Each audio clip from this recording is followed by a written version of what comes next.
अब ये यहाँ पे जो है हमारे पास में क्या होता है, इंडिटर्मिनेसी है, नेक्स्ट चैप्टर है, ठीक है। इंडिटर्मिनेसी है, इंडिटर्मिनेसी दो तरह की होती है, एक होता है स्टैटिक इंडिटर्मिनेसी, एक होता है काइनेमेटिक इंडिटर्मिनेसी। अगर मैं इनके डिनोशन की बात करूँ तो स्टैटिक इंडिटर्मिनेसी को डी से डिनोट करते हैं और काइनेमेटिक इंडिटर्मिनेसी को डी के से, ठीक। अब इनका मतलब क्या होता है, इनका मतलब है जैसे कि आप लोग देख पा रहे हैं, पहला है it is related to number of unknown forces reactions. तो ये रिलेटेड होता है सिर्फ हमारे किन से, अननोन जितने भी फोर्सेज होते हैं फिर रिएक्शंस होते हैं उनसे। राइट साइड में देखो, it is related to a number of degree of freedom. तो यानी कि जितने भी हमारे डिग्री ऑफ फ्रीडम होते हैं उनसे रिलेटेड होता है। अभी डिग्री ऑफ फ्रीडम क्या है, एग्जांपल्स के तौर पे जैसे कि आपकी जो डिफॉर्मेशंस है ना वो डिग्री ऑफ फ्रीडम है, यानी कि कहाँ कहाँ पॉसिबिलिटी है डिफॉर्मेशंस की, वो डिग्री ऑफ फ्रीडम है। इसके बारे में डिटेल में मैं भी आगे बताऊंगा, डिग्री ऑफ फ्रीडम आगे आएगा, उसके बारे में डिटेल में बताऊंगा आगे मैं भी। फिलहाल इतना समझ लो कि कहाँ कहाँ पे वो एक तरीके से क्या कर सकता है, मूव कर सकता है, लाइक डिफ्लेक्शन दे सकता है ना, कोई एंगुलर डिस्प्लेसमेंट दे सकता है। तो ये सब चीज़ें क्या है आपकी एक तरह से डिग्री ऑफ फ्रीडम, ठीक। अब जो हमारा यहाँ पे है स्टैटिक इंडिटर्मिनेसी, वो डिपेंड करता है किस पे, related to support system of the structure. ये रिलेटेड होता है फिर डिपेंड करता है किस पे, हमारा जो सपोर्ट सिस्टम होता है स्ट्रक्चर का उस पर। अब उसके बेसिस पे क्या है, दो तरह का हो जाता है फर्दर, एक्सटर्नल स्टैटिक इंडिटर्मिनेसी और ऐसी इंटरनल स्टैटिक इंडिटर्मिनेसी। इसको डिनोट कैसे करते हैं, एक्सटर्नल स्टैटिक इंडिटर्मिनेसी को DSE से डिनोट करते हैं, लाइक इस तरीके से DSE, और इंटरनल को हम डिनोट करते हैं DSI से। यानी कि ये हो गया हमारा क्या, इंटरनल स्टैटिक इंडिटर्मिनेसी आप लोगों के सामने, ठीक। नेक्स्ट है आपका काइनेमेटिक इंडिटर्मिनेसी। ये रिलेटेड होता है ज्योमेट्री से, जो भी हमारा स्ट्रक्चर होता है उसकी जो ज्योमेट्री होती है उससे रिलेटेड होता है। दोनों मोस्ट इंपॉर्टेंट है प्री के पॉइंट ऑफ व्यू से अगर देखा जाए तो यहाँ पे दोनों का कुछ कुछ पॉइंट्स जो हैं एक आध आए हुए हैं, जैसे कि ये किससे रिलेटेड होता है, सपोर्ट सिस्टम से रिलेटेड होता है, मैंने देखा है इसको प्रीवियस ईयर में आया हुआ है। ऐसे ये हमारा क्या ज्योमेट्री से रिलेटेड होता है, ये भी प्रीवियस ईयर में आया हुआ है, ठीक है। अब देख लो आगे हमारा यहाँ पे है स्टैटिक इंडिटर्मिनेसी। अब इसको हमें पढ़ना है। तो स्टैटिक इंडिटर्मिनेसी के दो तरीके हैं निकालने के। सबसे पहला है हमारे सामने DS equals to number of unknowns minus number of knowns, ठीक। दूसरा तरीका है यहाँ पे एक्सटर्नल स्टैटिक इंडिटर्मिनेसी और इंटरनल स्टैटिक इंडिटर्मिनेसी को ऐड कर देने का, ठीक है। अब यहाँ पे जो सबसे पहला तरीका है नंबर ऑफ अननोन्स और माइनस नंबर ऑफ नोन्स का, ये एक तरीके से समझ लो इसी के लिए, इसी तरीके के लिए मैंने आप लोगों को अभी पीछे जो सपोर्ट सिस्टम्स बताया ना सारे के सारे, वो इसी के लिए मैंने बताया। ये जो ये तरीका है ये हमारा शॉर्टकट तरीका है, ठीक है। और एक चीज़ और बताओ, ये सिर्फ शॉर्टकट नहीं है, इसको वैसे हर जगह एग्जाम में इस्तेमाल कर लिया जाता है, लाइक इसको आप मेन से भी एग्जाम में इस्तेमाल कर सकते हो, कोई दिक्कत नहीं। लेकिन कहने का मतलब क्या है, शॉर्टकट से कहने का मतलब क्या है, इसका मतलब ये है कि ये जल्दी आपको रिजल्ट देता है।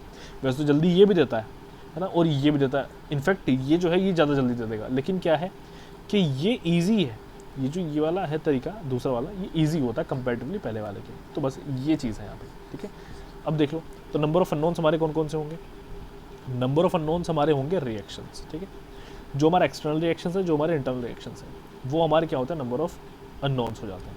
अब नंबर ऑफ नॉन्स कौन से होते हैं, यानी कि नॉन्स कौन से हैं, तो नॉन्स होते हैं number of reactions at each joint, ठीक।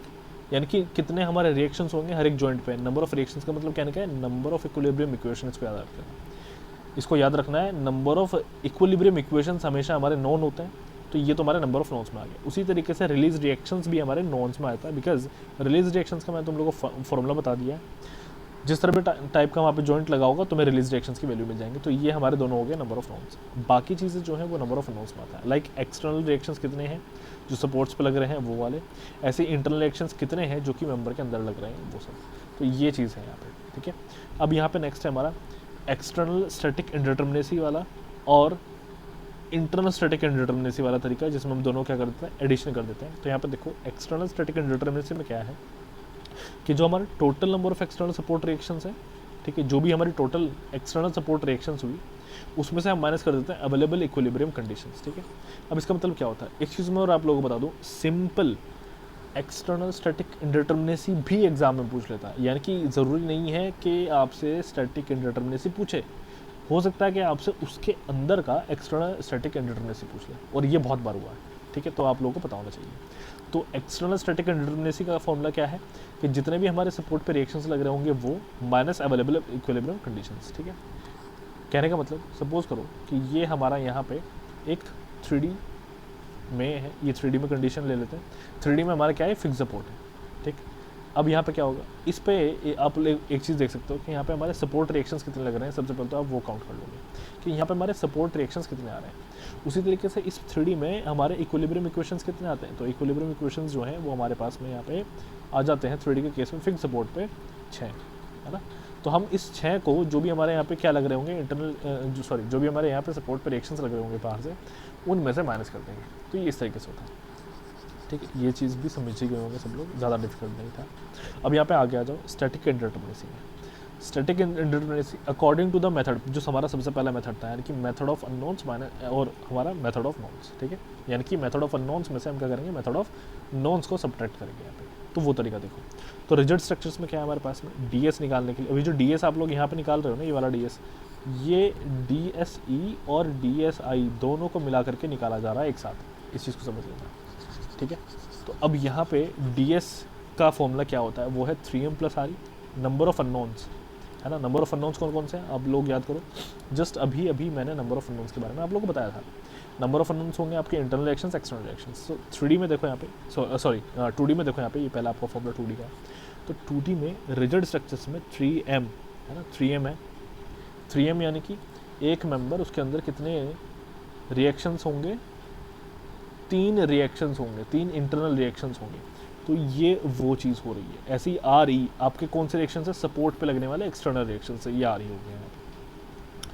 -3Ga + RR आपका रिलीज रिएक्शन, 3J आपका यानी कि हर एक जॉइंट पे आने वाले इक्विलिब्रियम इक्वेशंस। तो जॉइंट आपका वो हो गया यहाँ पे, इंटू 3 मल्टीप्लिकेशन किया गया, बिकॉज रिजिड स्ट्रक्चर्स है ना।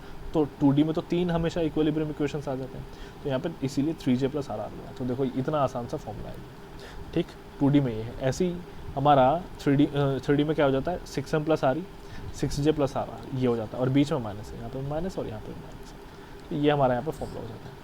ये हमारा नंबर ऑफ अननोन्स, ये हमारे नंबर ऑफ नोन्स, ठीक। तो यहाँ पे आप लोग एक चीज़ देखो, इसका ट्रिक मैं आप लोगों को बताता हूँ। ये थोड़ा सा क्या है, कंफ्यूजिंग हो जाता है। तो इसका तरीका मैंने बनाया मी जोकर यानी कि यहाँ पे m, यहाँ का E, यहाँ का J, और जोकर के लिए यहाँ पे लास्ट में R आया हुआ, तो ये रहा आपका R, ठीक है। तो इस तरीके से आप यहाँ पे याद कर सकते हो। मी जोकर यानी कि m सबसे पहले आएगा, देन हमारा E आएगा। अब E कौन सा है, RE है। देन उसके बाद में हमारा क्या आएगा, सिर्फ सिंपल J आएगा, देन हमारा RR आएगा। तो ये हमारा मी जोकर जो है बन जाता है, ठीक। ये मैंने तरीका यहाँ पे बनाया था। चलो और भी यहाँ पे हम समझ लेते हैं। नेक्स्ट अब देखो आगे नीचे का, यहाँ पे हमारा है पिन जॉइंटेड स्ट्रक्चर्स। तो पिन जॉइंटेड स्ट्रक्चर्स में 2D में हमारा क्या है, ये देखो यहाँ पे m, 2D में m था, उसी तरीके से 3D में भी सिंपल m था। फिर ये RE क्या है आपका, एक्सटर्नल, यानी कि जो सपोर्ट पे हैं, सपोर्ट्स पे जो हमारे क्या लग रहे हैं, यहाँ पे फोर्सेस लग रहे हैं वो, ये भी सेम 2J से मल्टीप्लिकेशन इसलिए हुआ बिकॉज 2D फिगर में कौन कौन से रिएक्शंस होंगे यहाँ पे, RX और RY। मूवमेंट तो होगा नहीं, RX होगा RY होगा, तो उन्हीं दोनों के लिए मैंने यहाँ पे 2J किया है। यहाँ पे 3J होता है क्योंकि यहाँ पे RZ भी ऐड हो जाता है, ठीक है। तो ये तरीका है यहाँ पे याद करने का इसको, ठीक। ईजी है, डिफिकल्ट कुछ नहीं है। यहाँ पे देख पा रहे होंगे कोड Y लिखा है, यहाँ पे कोड X लिखा था। इनका मतलब क्या होता है, अभी जस्ट मैंने आप लोगों को पढ़ाया है, तो वहाँ जब मैं पढ़ा रहा था तो वहाँ पे कोड Y और कोड X लिखा हुआ था। तो वहाँ पे आप जाना, वहाँ पे आप समझ लेना, यानी कि ये चीज़ वहाँ मैं आपको डिटेल में बता चुका हूँ। ऐसी यहाँ पे जो है ये जो चीज़ है, इसको मैं डिटेल में आप लोगों को वहाँ बता चुका हूँ, जो यहाँ पे आया, ठीक है। तो वहाँ पे आप लोग देख सकते हो। नेक्स्ट हमारा यहाँ पे by the method of external and internal static indeterminacy, जो जस्ट अभी मैंने आप लोगों को बताया था, एक ही बताया था एक्सटर्नल स्टैटिक इंडिटरमिनेसी। अभी मैं इंटरनल में बताता हूँ आपको। तो एक्सटर्नल स्टैटिक इंडिटरमिनेसी का फॉर्मूला क्या है, DSE है, total number of external support reactions developed, ठीक, वो minus number of equilibrium equations जो भी होंगी वो। तो यहाँ पे हमारा फॉर्मूला इस तरीके से क्या हो जाता है, DSE का फॉर्मूला हो जाता है RE - 3, ये 2D में है। ऐसे ही यहाँ पे हो जाता है RE - 6, ये 3D में है। बिकॉज जो हमारी सपोर्ट रिएक्शन, जो हमारी इक्विलिब्रियम इक्वेशन है 2D में 3 होती हैं, RX RY MZ, यहाँ पे 6 हो जाती हैं, RX RY MZ, फिर हो जाती है हमारी कौन सी, RZ और MY और MZ, ये भी हो जाता है, सॉरी MX भी हो जाता है, MY और MX भी हो जाता है। तो ये टोटल 6 हो जाता है। तो यहाँ पे RE - 3 इसीलिए किया गया, RE - 6 यहाँ पे इसीलिए किया गया। तो ये चीज़ें हैं। अब यहाँ पे आगे देखो, कुछ हमारे पास में क्वेश्चन हैं जिसमें उसने कहा है कि कैलकुलेट करो DSE को 2D स्ट्रक्चर के लिए। तो DSE को हम यहाँ पे कैसे कैलकुलेट करते हैं वो देख लो।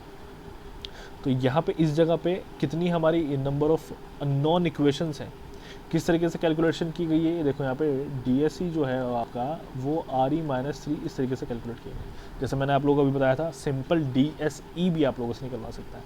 तो ये सपोर्ट पे रिएक्शंस है, ये आपके इक्विलिब्रियम इक्वेशंस है। तो सपोर्ट पे देखो आपके यहाँ पे कितनी रिएक्शंस है, 3।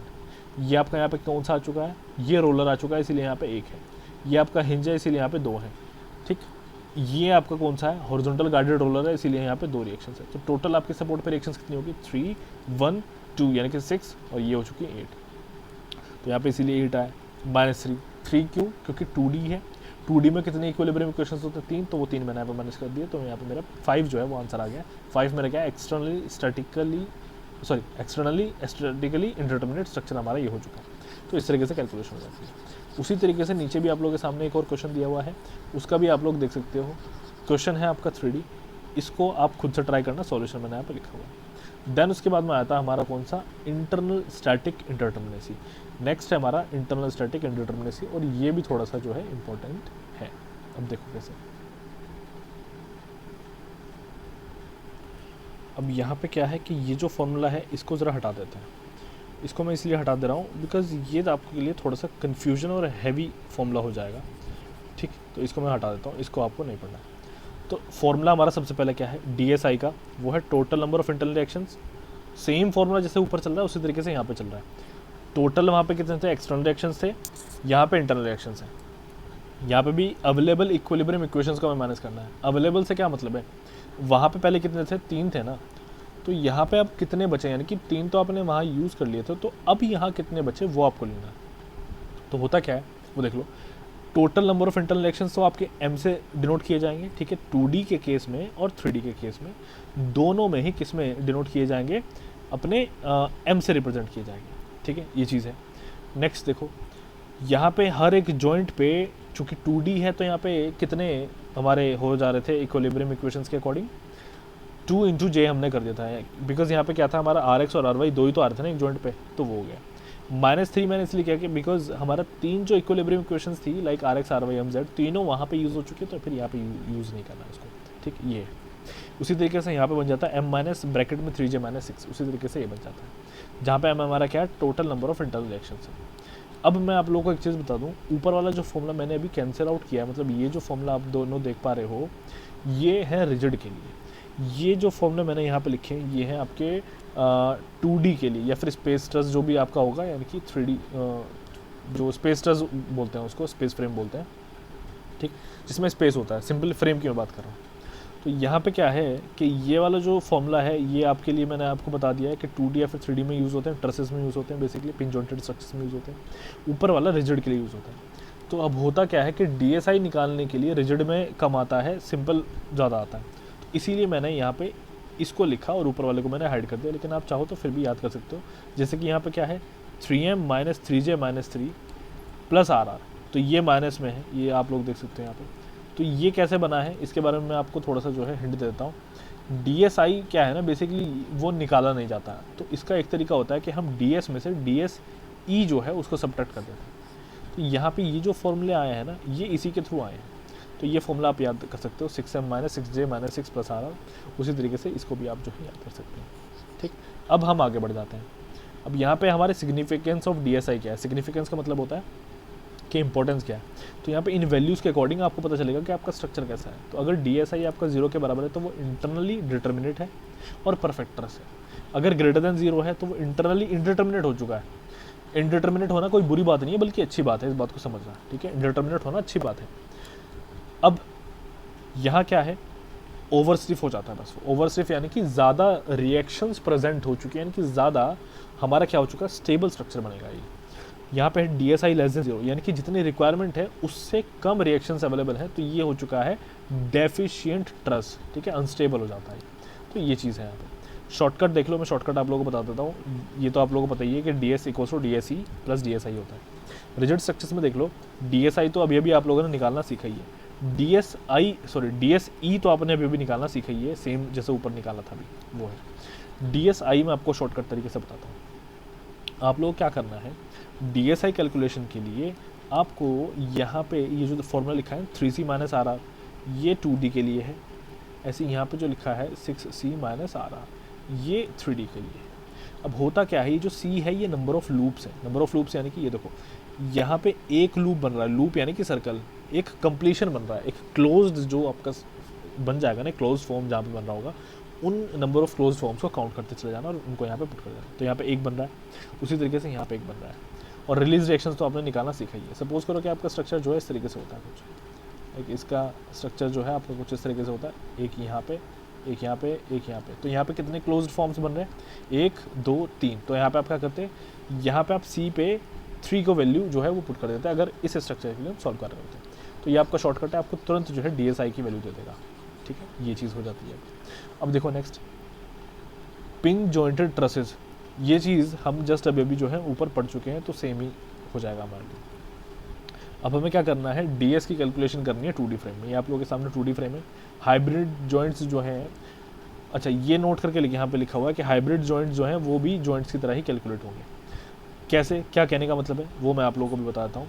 यहाँ पे जो मैंने सॉल्यूशन किया है वो दोनों तरीके से किया है, लाइक फॉर्मूले से भी किया है और शॉर्टकट से भी किया है। मोस्टली जो मैं आपको सॉल्यूशंस कर रहा हूँ वो दोनों तरीके से कर रहा हूँ, ताकि कोई भी बच्चा अगर किसी भी पैटर्न को फॉलो करे तो उसको कोई दिक्कत ना हो, वो समझ सकता है उसको। ठीक है ना, मान लो कोई बच्चा ऐसा है जिसको शॉर्टकट अच्छा नहीं लग रहा, कोई बच्चा ऐसा है जिसको सिर्फ फॉर्मूला ही पसंद आ रहा है, तो वो दोनों तरीके से मैंने यहाँ पे कर दिया। और एक चीज़ को याद रखना, दोनों तरीके से हमेशा आंसर सेम आते हैं। ठीक, तो यहाँ पर भी शॉर्टकट से भी देख लेते हैं और वैसे भी देख लेते हैं। अब देखो 2D फ्रेम है, ठीक है, 2D फ्रेम है, यहाँ पे आप लोगों के सामने 2D फ्रेम है। इस 2D फ्रेम में हमें क्या निकालना है, DS निकालना है। ये देख रहे हो DS निकालना है। फॉर्मूला क्या होता है आप लोगों के सामने, DS = 3m + RE - 3j + RR।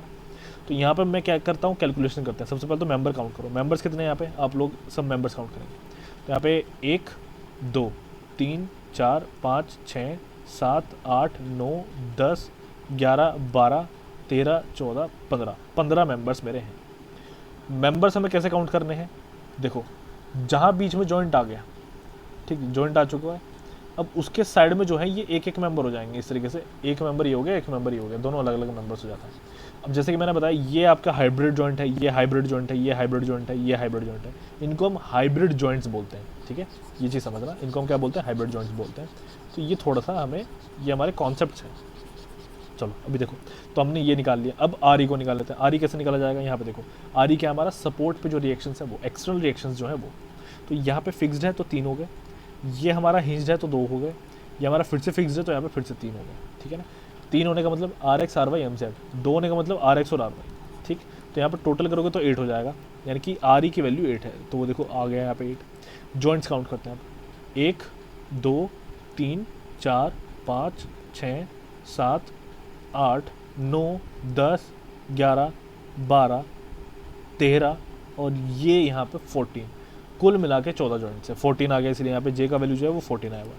अब RR को काउंट कर लेते हैं। RR यानी कि हमारे रिलीज रिएक्शंस। रिलीज रिएक्शंस की वैल्यूज़ देखो, रिलीज रिएक्शंस यहाँ पे आपके जो हाइब्रिड जॉइंट्स है, सबसे पहला ये है यानी कि वर्टिकल गाइडेड रोलर। यहाँ पे रिलीज रिएक्शंस क्या होता है, एक ही रिलीज रिएक्शन होता है, वो होता है शेयर फोर्स। यहाँ पे भी हॉरिजॉन्टल गाइडेड रोलर है, एक ही रिलीज रिएक्शन होता है, वो होता है एक्सियल फोर्स। ये आपका क्या है, एक्सियल फोर्स वाला है और दूसरा मूवमेंट वाला है। तो यहाँ पे आपका रिलीज रिएक्शन 2 हो जाते हैं। उसी तरीके से ये इंटरनल हिंज है तो यहाँ पे रिलीज रिएक्शन 1 हो जाता है। टोटल काउंट करो कितने हो गए, तो टोटल हो गए 1 2, मतलब एक ये रहा और 2 ये रहा, तो टोटल हो गए 5। तो ये वैल्यू मैं यहाँ पे पुट कर दूंगा, जो कि मैंने यहाँ पे पुट कर दी कितनी, 5। ये देखो 5 पुट कर दी। सॉल्व करेंगे तो DS आ गया 6। अब यहाँ पे जो सॉल्यूशन है वो थ्रू शॉर्टकट कर लेते हैं। थ्रू शॉर्टकट क्या होगा, सबसे पहले तो DSA निकालोगे, फिर DSI निकालोगे, दोनों को ऐड कर देना। DSE हमारे लिए कितना है, RE - 3। RE - 3 यानी कि भैया RE - इक्विलिब्रियम इक्वेशंस है यहाँ पे, ये याद रखना, इक्विलिब्रियम इक्वेशंस।